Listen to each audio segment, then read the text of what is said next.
Welcome back to another of our Easter reflection videos. This time again with the focus, how does the suffering and the death of Jesus offer us hope?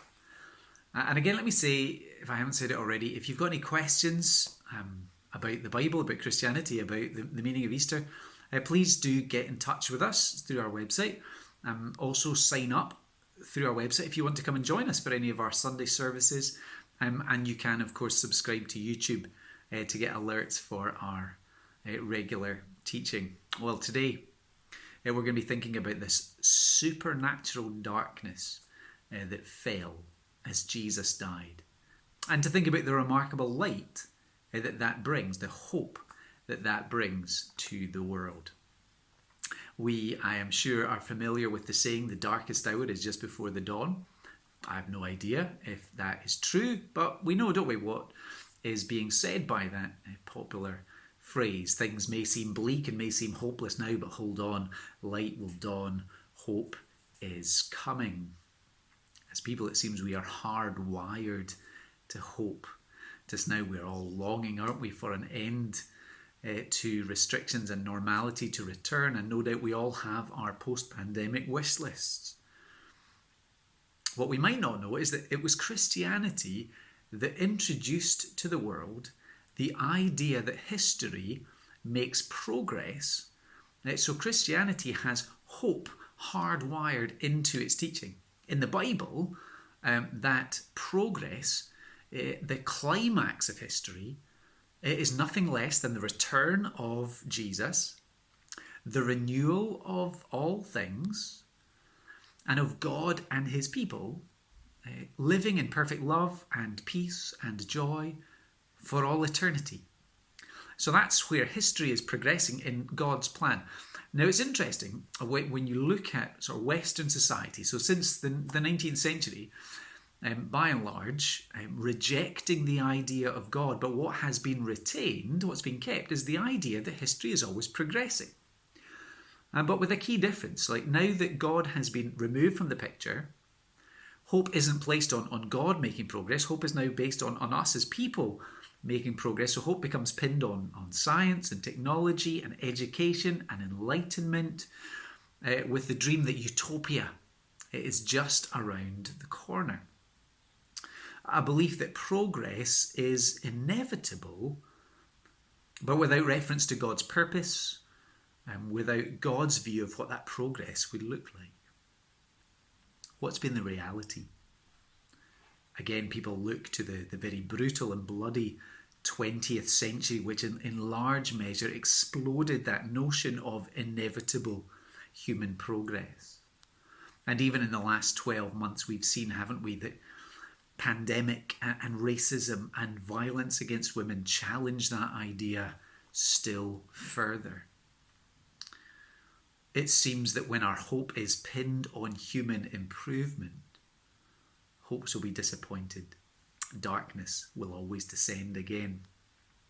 Well, our reading today takes us to the most intense moment of physical, supernatural darkness that has ever fallen on the world. And it falls on Jesus.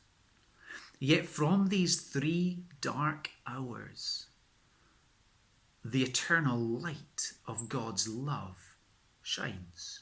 There is hope beyond this darkness. So let's read together in Luke chapter 23 and at verse 44, where we read, "It was now about noon, and darkness came over the whole land until 3 in the afternoon, for the sun stopped shining, and the curtain of the temple was torn in two. Jesus called out with a loud voice, 'Father, into your hands I commit my spirit.' When he had said this, he breathed his last." So we're given the timing of this supernatural darkness. It falls at midday until 3 in the afternoon, the time when the sun should be blazing at its hottest and highest, but the sky falls dark. Why is that? Well, darkness in the Bible is a symbol of God's judgment falling. Now, where does the judgment of God fall here? It falls on Jesus, the sinless Son of God, Jesus who has now become the sin bearer, Jesus who has taken the guilt, Jesus who has now become a curse in our place. So what we have is Jesus dying in the darkness, under the just judgment of God, against not his sin, because he is perfect, against our human evil, against our idolatry, where we swap the Creator for created things and we choose to live for and worship them. Jesus dies for our rebellion and breaking of God's commandments. Jesus dies for our rebelling against our Creator and rejecting the love of God our Father.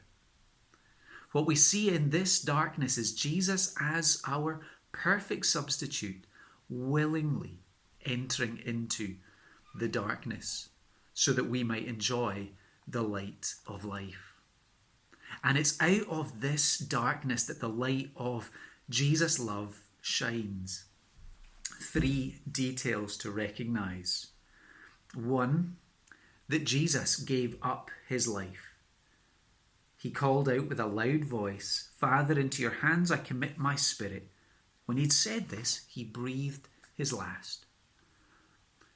The Bible is clear that no one took Jesus' life from him. He laid it down to save his people. In willing obedience to the eternal rescue plan of God, there would be no detour from that plan. So Jesus gave up his life. We also heard that Jesus said, "Father, into your hands I commit my spirit." Jesus, who has gone through the darkness of the Father's judgment, now has assurance of the Father's approval and the Father's welcome. His sacrifice for sin has been accepted. And then there is the detail of what happens in the temple, where it tells us the curtain was torn in two from top to bottom. That temple that stood, in a sense, as a no entry sign. No one is allowed into the presence of God except the high priest just once a year. That was the past. But now, with the death of Jesus, by faith in him, we are welcomed all the way in. All the way into God's presence to enjoy life with God. And this is a signpost to God's goal for the climax of history and for his people. God and his people together forever. And here is hope. There is the promise of eternal life in the perfect sacrifice of Jesus, and a promise that one day darkness will be no more.